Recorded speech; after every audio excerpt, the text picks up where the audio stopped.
If you love the church, don't ignore what you're about to hear. In the last few hours, something extremely serious happened behind the scenes at the Vatican. A decision made at dawn by Pope Leo XIV triggered the greatest internal crisis in the modern history of the church. It wasn't an external attack. It wasn't political persecution. It was an implosion from within. By authorizing the opening of financial documents kept silent for centuries, the Pope provoked a silent but fierce rebellion among powerful sectors of the Curia.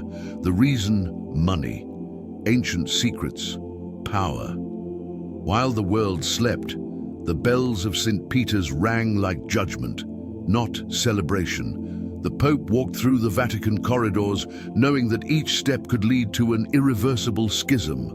On his desk, numbers screamed, empty churches, faithful turning away, young people rejecting the faith by associating it with scandals. With the crucifix in his hands, Leo XIV understood the most painful truth.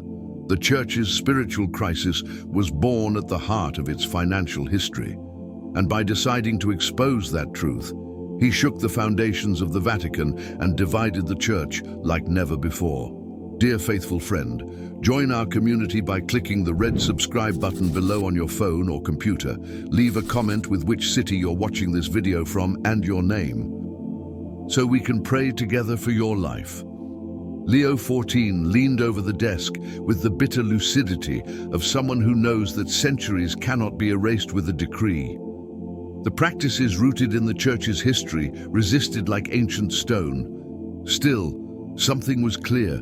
Silence had ceased to be an option. That invisible bell had been ringing for generations, warning that each coin accumulated without transparency became one more stone in the wall, separating the church from its people. And that dawn, that wall was no longer an obstacle. It was an open abyss between faith and the institution. The golden morning light filtered through the windows of the Apostolic Palace when the pontiff understood, with painful clarity, that the battle for the church's soul inevitably passed through money.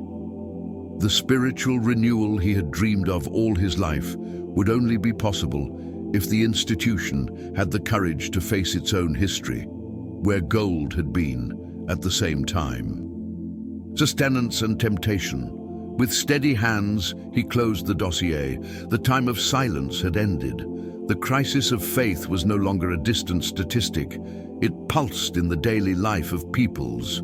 In Europe, centuries-old churches had transformed into museums, beautiful, silent, empty of prayer. France, Germany, Spain saw baptisms plummet, religious marriages give way to civil ceremonies, and thousands asking, year after year, for formal exclusion from ecclesiastical records. It was a discreet exodus, not to another faith, but to total indifference. Secularism had infiltrated homes, family tables where prayer before meals had become a distant memory.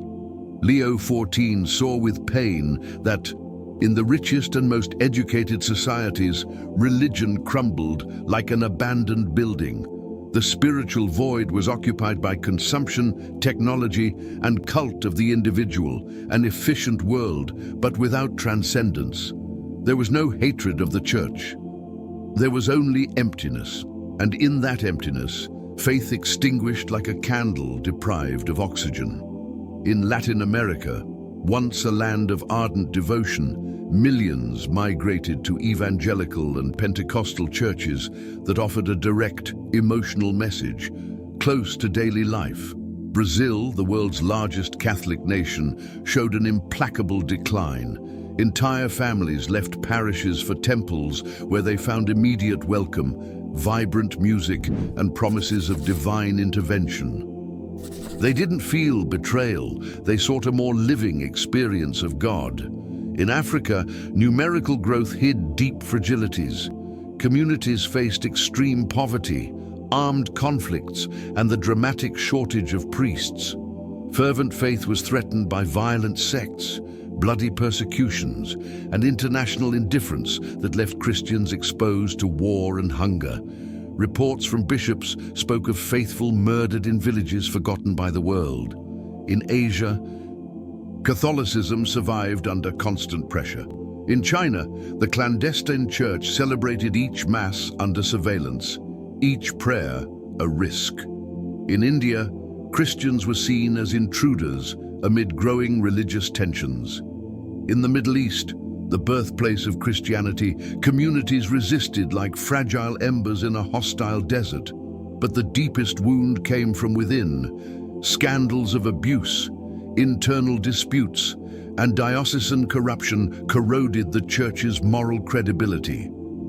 For many faithful, the news of criminal priests or bishops covering up atrocities hurt more deeply than any atheist argument.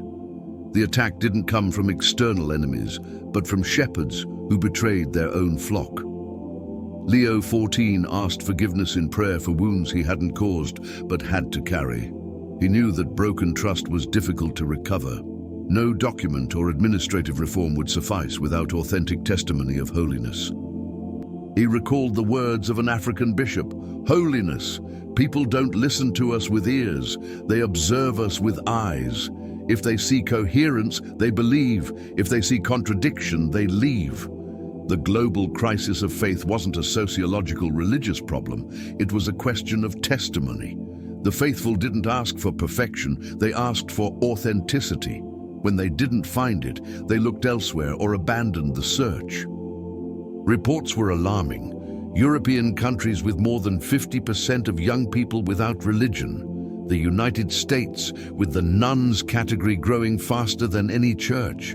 Even Latin America saw an unstoppable descent in censuses. In nighttime prayer, the Pope saw himself as a doctor before a critical patient. The Church, a mystical body that should radiate life, showed symptoms of exhaustion. Lungs breathing strongly in Africa, heart weakened in Europe. Memory wounded in America. How to heal an organism so vast, diverse, torn apart. There were no easy recipes.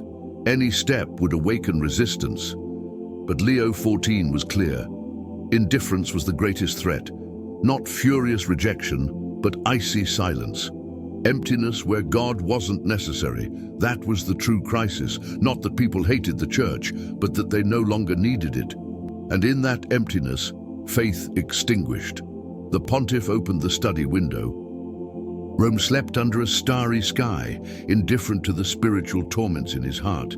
Contemplating the distant lights of the city, he understood that the global crisis wasn't the end of the church, but a severe warning. Like the bells of St. Peter's ringing that morning, it was an urgent call to awaken. Faith didn't disappear from one day to the next. It would fade slowly, like water slipping between fingers when no one protects it. His mission wasn't just to govern an institution, but to rekindle the flame that the wind of the modern world threatened to extinguish. Returning to the desk, he took in his hands the pectoral crucifix he always carried. The cold metal reminded him the church had survived persecutions, wars, schisms, plagues, but this time the enemy wasn't visible, it was indifference, a silent enemy infiltrating hearts without noise. And that battle, perhaps the most difficult of all, was the one he was called to fight. Night had fallen over Rome with heavy silence when Leo XIV still remained in his study. Hours meditating on accumulated reports, empty European churches, desperate letters from Latin American bishops narrating flight to Pentecostal temples, testimonies from African priests celebrating Mass in improvised huts without bread or wine due to extreme poverty. And among the documents, what disturbed him most, cold and exact numbers from the Vatican Secretariat for the Economy. Billions in assets, real estate investments, stakes in banks and companies, accounts multiplying like underground roots. While in the world's peripheries, the faithful suffered indifference from a church seeming more like an administrator of wealth than mother of the poor. The Pope stood up, walked slowly to the window and opened the shutters. The night air, laden with the distant aroma of orange trees and humidity from the Tiber, struck his face like a reminder of the essential. Life was fragile, Faith even more so. He had inherited a church shaken by decades of financial scandals, with shadows extending from the IOR to hidden funds in tax havens. For years, predecessors had tried reforms, commissions, audits, but the result was always partial, slow, incapable of producing the impact the world expected. And he knew, with the certainty of someone who feels history's pulse, that the moment had arrived for a radical gesture. He turned to the bronze crucifix presiding over his study. He looked at it for a long time, seeking in the silence invisible confirmation. He then recalled his years in Peru, when as a missionary he walked through poor communities, carrying only a rosary in his pocket and a notebook to note people's needs. He had seen mothers sharing a piece of bread among 5 children, peasants kneeling before a broken plaster Christ with ardent faith, children learning to pray without knowing how to read or write. That memory crossed his heart like censure. What use was accumulating fortunes in Roman palaces if the gospel asked for dispossession, service, proximity to the least? The decision began to take shape in his interior like sudden clarity, almost painful. Speeches and exhortations weren't enough. Talk of administrative reforms wasn't enough. The world no longer believed in words. It needed signs. Gestures capable of breaking indifference. And then Leo XIV understood what he must do. Release a colossal sum from Vatican funds and destine it not to investments, not to luxuries, but directly to the pastoral and charitable mission of the Universal Church. 500 million euros.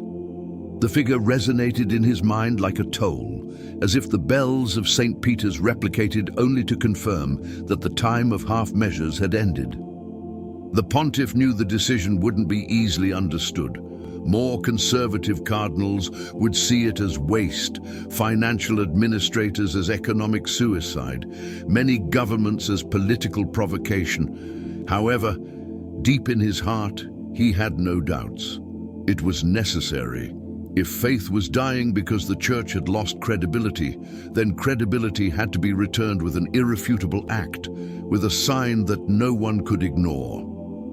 He sat down again at the desk and took the brown leather notebook, the one in which he had noted thoughts since youth. He began to write with firm handwriting. I will allocate 500 million euros to an extraordinary fund for mission. It will be administered directly by the Holy See with absolute transparency and a single objective: to return hope to the poor, revive faith in the young, sustain communities surviving amid persecution or indifference. As he wrote, his hands trembled slightly, not from doubt, but from the magnitude of what he was decreeing. He thought of the recipients: African Catholic hospitals barely having medicines, Asian seminaries where candidates slept on the floor, European parishes struggling to keep doors open, Latin American families needing support to survive without falling into networks of violence or drug trafficking. It wouldn't be scattered alms, but an impact strategy. Each euro should convert into visible testimony that the church didn't exist to accumulate, but to give. At that instant, he rang the bell to call his personal secretary, Monsignor Thompson. The young priest entered, surprised to see the Pope writing with such intensity at this nighttime hour. Leo XIV looked at him directly. Tomorrow, we will convene an extraordinary meeting with the Council of Cardinals. I need everyone to be present. Thompson nodded. But his face reflected the curiosity of someone who perceives something transcendental about to be announced. May I ask what it's about? Holiness. The Pope kept silent for a moment, then responded with a grave voice. It's about faith, about the very life of the Church. The following morning, the new hall of the Synod filled with cardinals from all continents. The murmur of red cassocks mixed with the creaking of papers and echo of footsteps in corridors. No one knew precisely the reason for the urgent convocation, but all sensed it wasn't a trivial matter. The Pope entered with serene step, dressed only in a white cassock, without ornaments, without a gold pectoral cross, just the simple iron one he had carried since his time as bishop. The choice didn't go unnoticed. It was a sign. When he took the floor, silence became absolute. Leo XIV began by recalling the global crisis of faith, alarming numbers of religious abandonment, the clamor of forgotten communities. He spoke of the growing distrust toward a church seen many times as distant, more concerned with its goods than with its sheep. And then, with a firm voice and without hesitation, he pronounced the phrase that would fall on the assembly like lightning. I have decided to release 500 million euros from Vatican funds and allocate them entirely to the Church's mission in the world. There was immediate murmuring, a movement of astonishment running through the room like a tremor. Some cardinals leaned forward, incredulous. Others looked at each other with concern. Leo XIV raised his hand, asking for silence, and continued, "I know what you're thinking. An imprudent decision, risky, perhaps reckless, but I cannot ignore what I see and hear each day. Faith is extinguishing, not because Christ stopped speaking, but because his church stopped being credible. And if we want the world to believe again, we must give testimony that no one can dispute. What greater testimony than detaching ourselves from the money that for centuries has tied us to suspicions, scandals, and censures?" Cardinal Parolin, always diplomatic, was the first to intervene. "Holiness, I understand the urgency and nobility of your intention, but this sum is immense. How will we ensure the Vatican's financial sustainability after such detachment?" The Pope looked at him fixedly. "Sustainability won't come from banks, but from the faith of the faithful. If we show that we trust in providence, God's people will sustain us. But if we continue accumulating treasures while we lose souls, we'll end up rich in money and poor in hope." The phrase hung in the air like a sword. No one dared reply immediately. Some African cardinals began nodding discreetly. Others, Europeans, maintained furrowed brows. The Pope continued calmly, but with the force of someone who doesn't seek approval, but obedience to conscience. "These 500 million will be assigned for the poor, for the young, for those who have turned away. I want every community in the world to know that Rome is with them, not in speeches, but in deeds. That when a parish opens a school, when a hospital buys medicines, when a seminarian has a book to study, they can say, 'This came from the universal church. This came from Rome.'" The impact of his words was evident. There were no economic calculations capable of neutralizing the moral power of that decision. And although many remained silent, resisting accepting the inevitable, they knew internally that a new chapter was opening. When the meeting ended, Leo XIV returned alone to the private chapel. There, on his knees, he repeated the words of the gospel, "Where your treasure is, there your heart will be also." And he understood that he had given not only money, but the very heart of the church, to the service of its smallest children. Outside, the bells of St. Peter's began to ring softly, as if announcing to Rome and the world that something extraordinary had just begun. The bells continued resonating in everyone's memory when, within the Vatican walls, what really vibrated were the invisible tensions surrounding Pope Leo XIV after announcing the allocation of 500 million to save bankrupt dioceses and sustain agonizing communities. What in appearance had been a gesture of pastoral generosity, an act of fidelity to the gospel and the poor, transformed into a silent earthquake, shaking the very entrails of curial power. Because it wasn't just about money. It was direct intrusion by the pontiff into territories that for decades had been controlled by hidden networks of cardinals, financiers, and diplomats using ecclesiastical resources as a board to move pieces of influence. Leo XIV knew it. He had sensed it from the instant he signed the decree.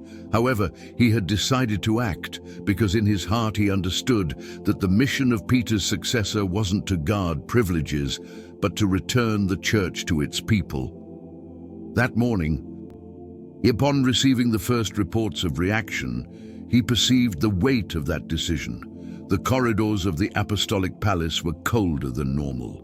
The greeting of some prelates had become mechanical, courteous smiles hiding silent censures. Words weren't necessary. The Pope understood that he had opened a battle that wouldn't be short or clean. Vatican money wasn't a river of clear water running free toward world needs, but a labyrinth of accounts, foundations, and interposed banks that over the centuries had filled with shadows. Some cardinals had converted into true financial princes, administrators of fortunes, using them discreetly to maintain power inside and outside the church. To touch them was to touch a hornet's nest, and yet Leo XIV wasn't willing to retreat. In the heart of Rome, while the August sun filtered through the palace windows, small groups of prelates gathered in private rooms, murmuring in low voices what they didn't dare pronounce in public. "The Pope is breaking the rules," said one.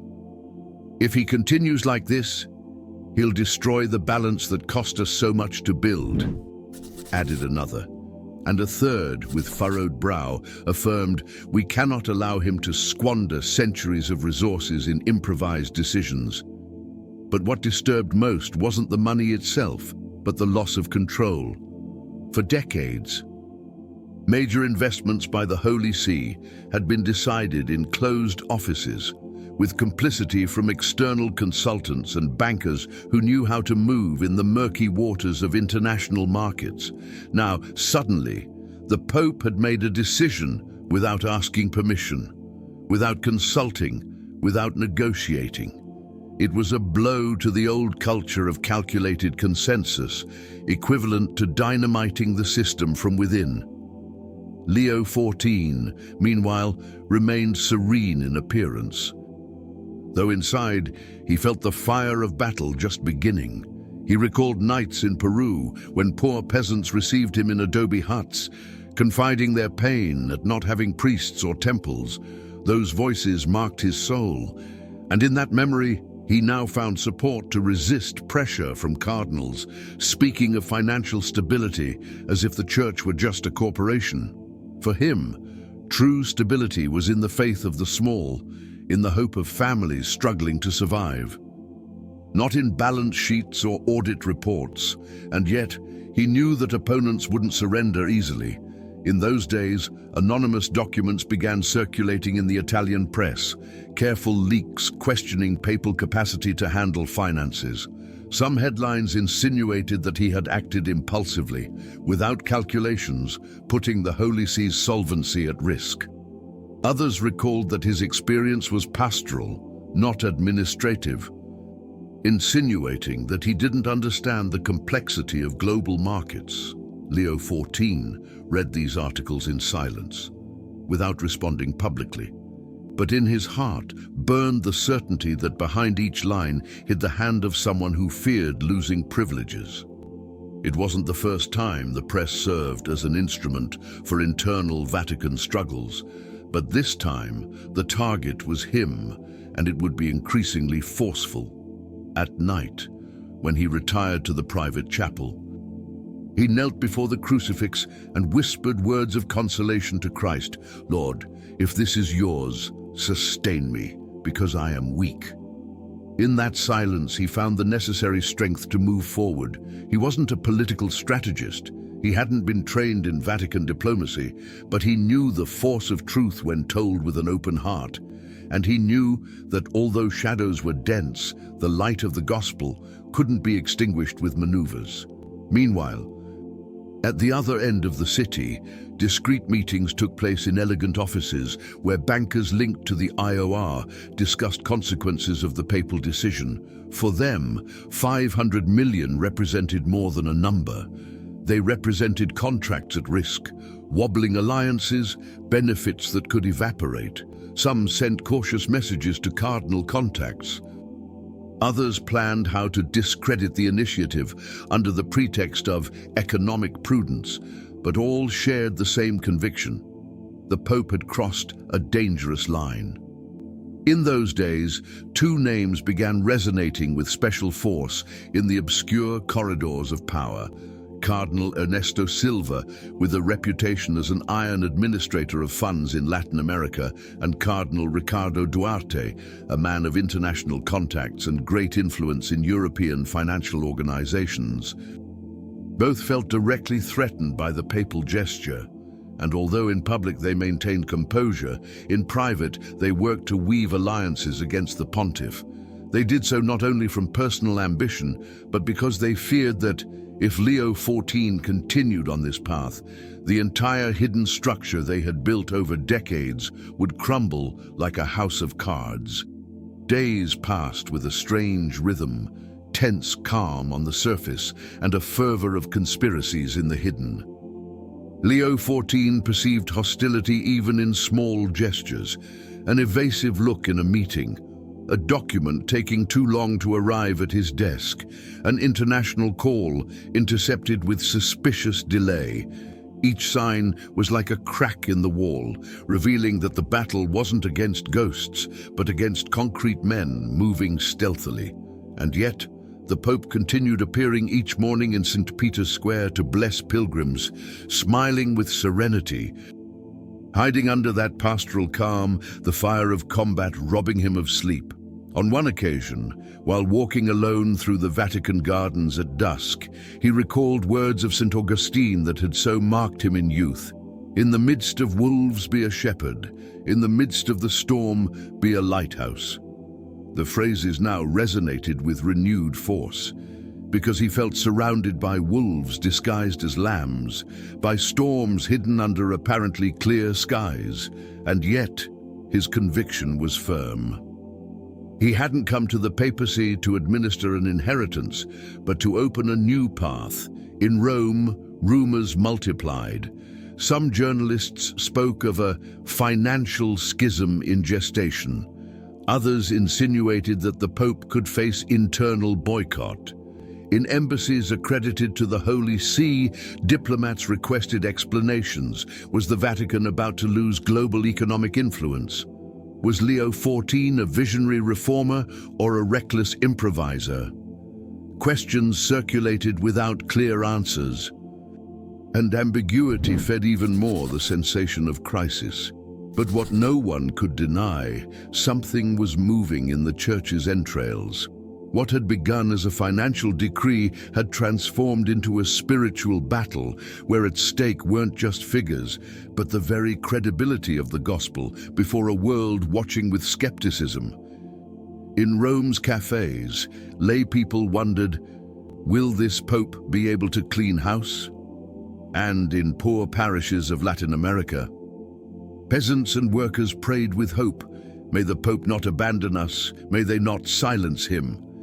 That tension between distrust of some and hope of others fed the drama of each day. Amid everything, Leo XIV kept a personal notebook where he noted reflections. On one of those pages he wrote, "Shadows aren't dispelled with speeches, only with light, and light costs." He knew the price would be high, perhaps too high. But he also knew that the Church's history had always been written in the tension between cross and glory, and he was willing to carry that cross. Each night, at day's end, he looked at the window of his quarters, from where the illuminated dome of St. Peter's could be seen. That majestic profile, outlined against the night sky, reminded him that the Church had survived persecutions, wars, schisms, and plagues, and that it would also survive the intrigues of a few men clinging to power. But in the deepest part of his heart, He knew that at stake wasn't just survival, but purity of mission. And for that reason, although shadows grew denser, he advanced with firm step toward inevitable confrontation, because deep down, Leo XIV understood that the shadow of power was nothing more than that, shadow, and that, sooner or later, light would dispel it. Then came the warning that would convert a tense week into an implacable countdown. In 18 hours, the Council for the Economy would meet extraordinarily to put to a vote the temporal suspension of the 500 million decree and review papal power to intervene in reserved funds. Leo XIV read the note twice, understanding immediately it wasn't a simple administrative convocation, but a ritual ambush prepared by the old machinery beginning to creak. From that instant, each minute counted. The Vatican, which ordinarily moves with the cadence of centuries, was caught in the pulse of an hourglass pouring grains with cruel precision. It was 16 hours when Giuseppe Benedetti, his secretary, entered the private office with the face of someone who had seen a shadow outlined in the doorway. Holiness. It arrived by diplomatic route. The dean signs it, but the hand that wrote it isn't his. The Pope felt it without surprise. The style of old maneuvers was always the same. Convene in the name of order to corrode the heart of the new. The first decision came like an exhalation. Convene a small circle of trust. No more than 7 people with clear functions and strict limits. Giuseppe would act as liaison. Parolin would be informed immediately. Alessandro Moretti, Director of International Transfers, would assume tactical audit. Sister Margaret, veteran archivist, would bring paper memory. Lucia Romano, External Auditor, cold eye and steady pulse. And Johann Meyer, Commander of the Swiss Guard, would guarantee physical integrity and chain of custody. At 1620, with the door closed, Leo XIV outlined the battle map with short phrases. We don't defend ourselves. We illuminate. We don't negotiate conscience. We set course. We don't seek culprits. We name what's real. In 18 hours, this house will know if it loves its treasures or its people more. No one responded, because there was nothing to add. The first blow came from the basement, selective blackout on the IOR's secondary server. A 3-minute outage that, in other times, would pass as a technical incident, but now was read as an attempt. Alessandro immediately raised a cold mirror, diverted traffic to a Swiss node, and fixed immutable records. Lucia, with graphite pencil and squared notebook, drew arrows linking names of foundations and instrumental societies with a surgeon's precision. Here, here, and here, 3 escape valves. If they want to break the decree, they'll make pass as prudence what is drainage. Sister Margaret placed on the table a dossier with Gothic letters and crimson seal. Decree of 1890 on administration of goods in times of calamity. Charity cannot be suspended if the risk isn't mortal to the sea, and mortal it isn't. The Pope smiled with his eyes. Tradition, far from being weight, could convert into a sail when wind blew from ahead. At 1710, Parolin entered, closed carefully, and listened. He didn't try to dissuade, and only asked the only important thing, is it decided? When he heard Leo XIV's yes, he responded with terse pragmatism. Then let there be a living record. So no one can say tomorrow that they didn't know what they knew today. He authorized exceptional protocol. Every relevant meeting would be recorded, every communication duplicated, every document sealed in triplicate. Around 18 hours, the first public offensive appeared. A financial portal launched an article where high-level sources warned of possible liquidity collapse if the Pope insisted on withdrawing strategic funds. Names didn't appear, but vocabulary did. It was Ricardo Duarte's calligraphy. 10 minutes later, another media outlet replicated the thesis with a harsher variation, typical of Ernesto Silva. Leo XIV read the pieces without blinking and ordered the oldest and newest response: silence outward, acts inward. At 19 hours, Operation Galilee was activated. Identify the 10 largest discretionary funds, track anomalous flows to opaque jurisdictions over 24 months. Cross with consultancy contracts that by their value should have been bid and never were. Alessandro and Lucia worked in electric silence. Sister Margaret opened archives with memory. Giuseppe noted tasks on small cards. At 2015, first finding, Domus Pietatis Foundation triangulated payments to a London office billing reputational assessments for feverish figures. A node in Zurich rented cultural spaces at 7-star hotel prices for events without photographs. A society domiciled in Malta had acquired exploitation rights over properties never housing anything except dust. "It's old music with new arrangement," murmured Lucia, and the score was signed by 2 surnames we know. Simultaneously, the Swiss guard detected strange movements in a corridor that at that hour should be empty. Duarte's assistant tried to access a file outside his competence. Mayor intercepted with the icy courtesy of uniform, raised a report, and sent it to the prefect. At 21 hours, the Pope requested 10 minutes of chapel. He prayed in a low voice before the crucifix, and upon returning signed 2 texts at once. A brief motu proprio, making executive the publication of the 10 largest investment items within 72 hours, and a letter to the council recalling that the authority of the Bishop of Rome in matters of charity is not delegated nor discussed, but exercised. Midnight arrived with Rome fading into blue shadows. Several journalists' phones received alerts predicting imminent resignations if the Pope insisted. The Secretariat responded with data, balance sheet, liquidity, aid schedule. Facts are umbrellas when words turn into downpour. At 1:10 in the morning, Maria del Carmen brought a beige envelope found in the metal cabinet of the personnel archive. A maintenance woman left it on my tray, asked for discretion. Her husband worked as a Cardinal's driver and has been sleeping poorly for months. Inside, 4 copies of transfers from 3 years ago. Domus Pietatis paid a logistics company for sacred collection transport services.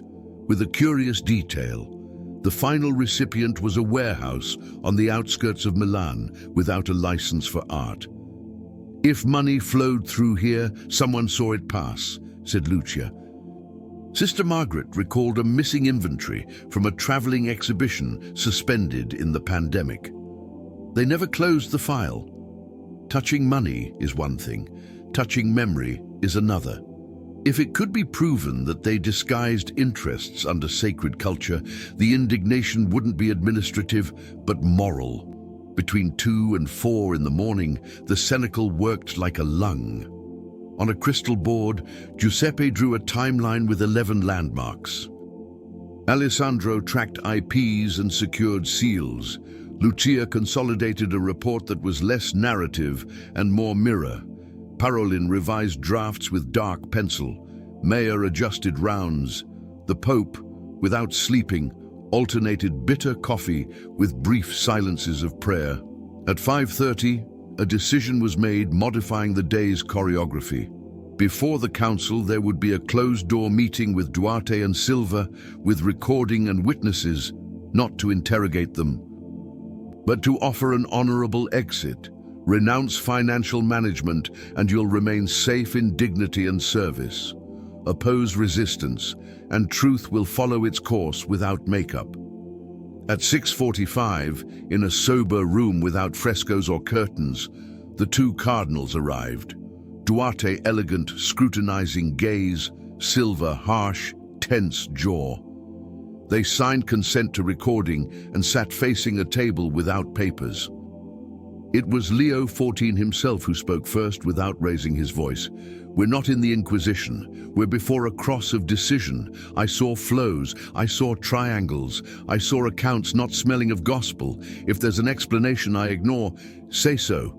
If there isn't, I ask for the church and for you that you hand over the key to the coffer. Duarte snorted with a gesture of wounded erudition. Holiness, you confuse prudence with secrecy. Markets aren't catechisms. Silver chose moral refuge. The poor will continue being so even if you empty coffers. The Pope let them speak without interrupting. Lucia described 3 chained operations, converting discretionality into opacity. Alessandro showed a bill that didn't sustain itself even with pins. Sister Margaret read 2 paragraphs of the lost inventory. When it ended, a tense silence reigned, lasting enough for each to measure his abyss. Finally, Duarte looked at the ceiling. I won't discuss with accountants, I'll discuss with history, and refused to affirm. Silva, prisoner of his own rhetoric, responded, do what you have to do. Maya recorded the refusal. Parolin took note. The Pope closed his eyes for an instant and decided what was already decided. The honorable exit remained behind. 3 hours before the council, 2 anonymous letters appeared on a Roman editor's desk. Irrefutable proof that the Pope manipulates balance sheets, said the envelope, with files appearing to be copies from the nocturnal audit. Only at the 3rd line, a number danced, and at the 5th, the signature was cloned. Lucia detected alteration in minutes. They edited our mirror to reflect monsters. Giuseppe activated common sense firewalls. The spokesperson wouldn't deny smoke, would publish fire. At 9:30, the press office issued a sober communique with 3 decisions signed by the Pope. Publication within 72 hours of the 10 main investment items and ethical criteria. Creation of a mixed commission to review every discretionary fund outside the budget. Provisional suspension of all consultancy contracting above a certain figure except with personal papal approval. Portals expected denial and received a mirror. Some applauded transparency. Others spoke of accounting populism, but the board had changed. The discussion was no longer about rumors, but about acts. At 10:58, the council opened with liturgical formality. The dean, an elder with watery eyes, read the order of the day. Then, before hands were raised, Parolin asked for the floor to recall that the canon of charity isn't suspended by prudence, but paced by justice. Then spoke Lucia, invited as a technical expert. And the presentation wasn't accusation, but map, figures, dates, routes. Finally, the Pope, standing, without papers, pronounced a speech matured in vigils of many years. The church isn't a company, but neither is it fog. Faith asks for accounts because faith incarnates. We don't kneel before the market nor despise it. We order it. These 500 million aren't a gesture against anyone. They're a gesture in favor of those who sustain the house when the roof leaks. If we prefer to guard coffers before guarding souls, let's close doors and tell the world we no longer have good news. There was murmuring, gestures, silences. When the vote came, the motion to suspend fell with an opaque noise, not by unanimity, but with sufficient clarity. No one applauded because sober victories don't need palms.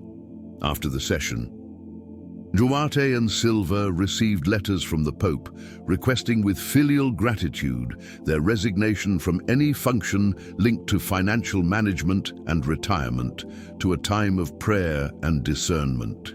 They weren't exiles or humiliations.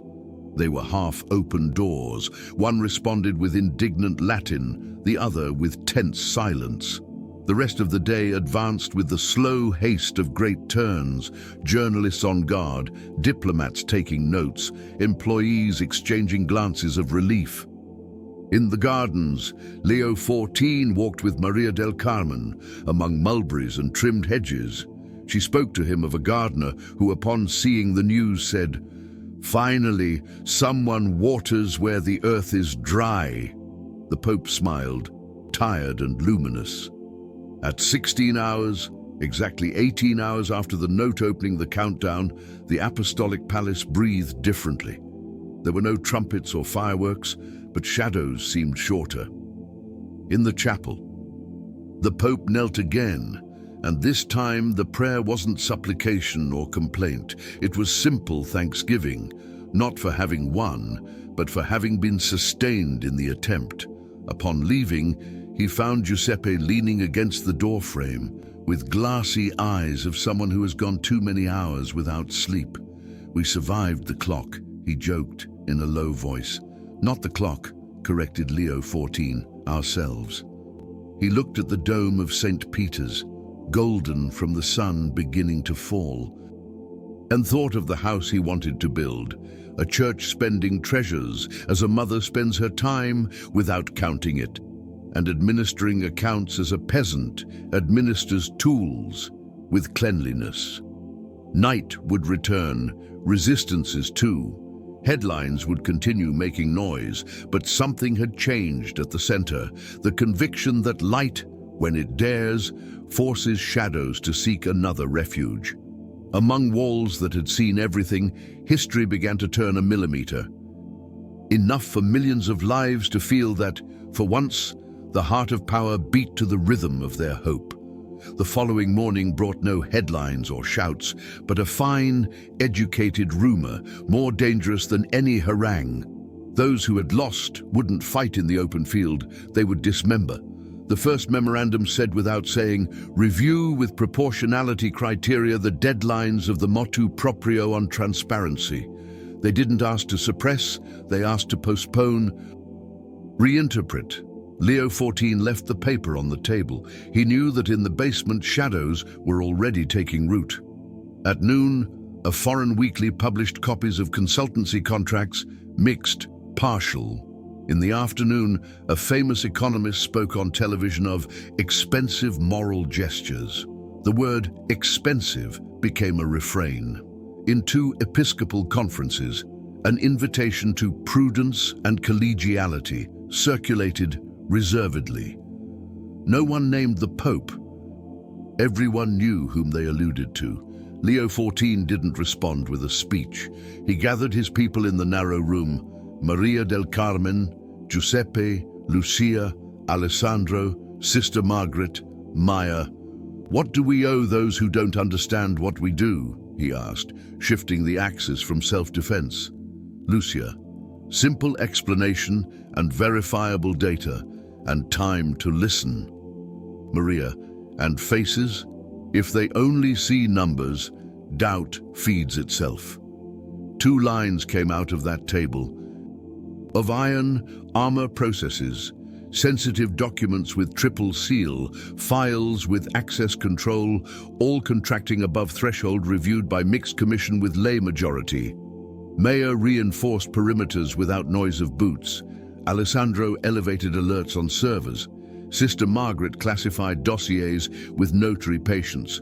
Of flesh and bone, tell the story in patios and corridors, without spotlights, with proper names. Conversations of hope were born. First, in the San Damaso courtyard, he gathered employees and families. The gardener told how with 10,000 euros he had buried a debt drowning him since the pandemic. An administrator spoke of night postgraduate studies she could finally pay for. A young Swiss guard confessed he would no longer postpone marriage. There were also harsh questions. A librarian wanted to know if transparency would reach those who sign higher up. A museum technician asked about delayed suppliers. The Pope didn't promise impossibilities. He offered deadlines and clarity. Charity without order wears out. Order without charity dehumanizes. The external front added layers. Columnist friends of Duarte and Silva wrote about accounting mercy and postmodern publicity. An anonymous blog fabricated a chronology insinuating theater in the 500 million coffer. A messaging channel circulated audio falsely attributed to Lucia. It was crude, but effective for those seeking confirmations, not truths. The team, instead of chasing shadows with lanterns, lit the ceiling. At 72 hours, they published the 10 largest investment items, ethical criteria, counterparts, temporal horizons, a sober PDF without fireworks, and a didactic summary in 5 languages explaining why the church invests and under what moral limits. The reaction was unequal. Some applauded the rarity of showing one's hand. Others spoke of naivety. Inside, the effect was clear. For the first time, many employees understood the landscape of the boat they worked on. The conspiracy also probed human cracks. One night, at the exit, an old friend from private banking approached Alessandro. Advice, opportunities, a card with a Swiss number and a wink, in case you tire of heroism. The next day, Alessandro left the card on the papal table. Leo XIV didn't applaud or preach. He asked if he had slept. Little, he responded. Have soup, he smiled, and continue. The conversations continued. In one, a catechist mother of 3 from Trastevere drove in a thorn. Holiness, Sunday masses have more silence than songs. Fixing accounts won't fill pews. The Pope knew it and decided to say it publicly. In a homily, he spoke of the sadness of empty temples and the demanding joy of starting again. He invited opening parishes during the week to listen. If the world doesn't enter, let's go out. Patios, squares, kitchens. From the homily sprouted 3 decisions mixing economy and pastoral care. The pontifical housing program converted into decree. Subsidized mortgages for employees with years of service. Priority for young families, financed with the coffer's remainder. Transparent sale of idle assets. A letter on dignified work fixed minimum thresholds of salary, stability, and reconciliation in ecclesiastical works. And the Listening and Return Network organized extended shifts, present confessors, trained lay people, return nights for those who had been away for years. There was no marketing. There was life. Predictable blows arrived. A law firm consulted European authorities for unfair competition in mortgages. An academic called the whole sentimental revolution. A retired diplomat filtered that, in Rome, they improvise. But envelopes with handwritten letters also began arriving. A seamstress from Seville offering to dress novices for free. A Polish engineer donating a project for energy efficiency in parish houses. A Filipino programmer with an app to coordinate confessions. Among them, from an old parish priest in Lombardy, Holiness, thank you for spending the church's money on the church. The plot redoubled with a bold play. A strictly confidential document from the council, full of conditionals, insinuated that the housing plan could strain relations with Italian banks. An article came out with a title to instill fear. For the first time, the Pope convened the press to give a brief lesson on responsibility. When we publish fears, we feed fears. When we publish data, we feed trust. He presented the program's financial architecture, risk map, safeguards, calendar. There were pointed questions. He responded with a catechist's patience and an auditor's precision. In the afternoon, a bank communicated interest in participating under transparency standards. The intrigue lost a piece on the board. That night, in the chapel, Leo XIV asked for a strange grace.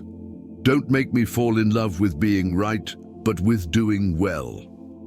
At the exit, Maria del Carmen waited with a folder, the first 10 employees accessing mortgages, names, ages, positions, simple stories. A technician wanting to stop living in a semi-basement. An archivist tired of renting a room. A dispensary nurse seeking stability for her son. The Pope signed at the bottom, "May they be first of many, and may no one forget why we began." The next day, More prudences drafted in impeccable Latin tried to divert deadlines. More columns repeated that mercy runs out. Without fanfare, the Curia implemented cross-controls, rotating audits, internal encrypted box for complaints. The transparency portal added change history with timestamp. In the patios, conversations continued. A young museum restorer spoke of friends returning to Mass out of curiosity and respect. A widowed cleaning service worker told how for the first time her granddaughter wanted to accompany her to pray the evening rosary. Faith moved without noise, like sap. At dawn, Lucia wrote to the team chat, "Anonymous audio portal has been silent for 48 hours. Maya responded with a laconic thumb. Sister Margaret with a psalm. Maria del Carmen was already heading to the office with a thermos of coffee. The Pope, without responding, went out to walk in the gardens. The grass held dew. He thought that the hardest conspiracy isn't woven in halls, but in resigned souls.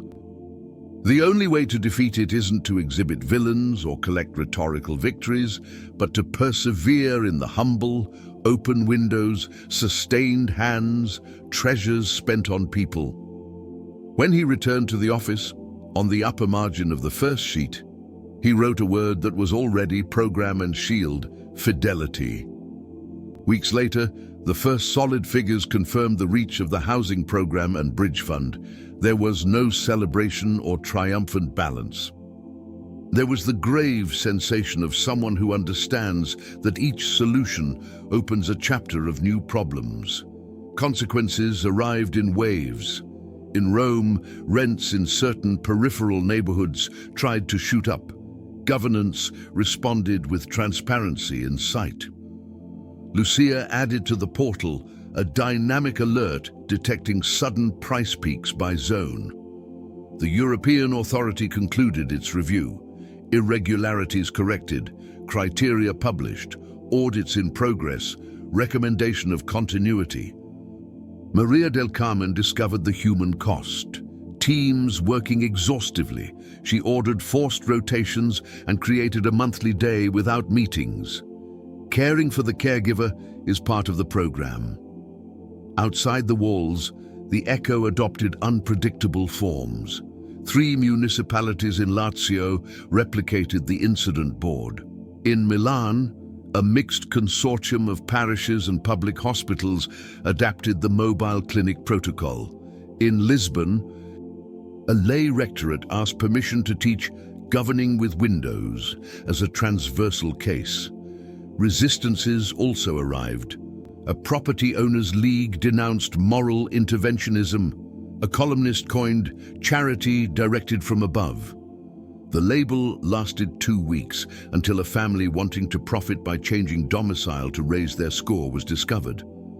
Lucia explained before cameras, "It's not charity, it's justice with rules." And rules without tenderness turned to stone. There were intimate consequences. Carmen Esperanza wrote, "I moved, holiness.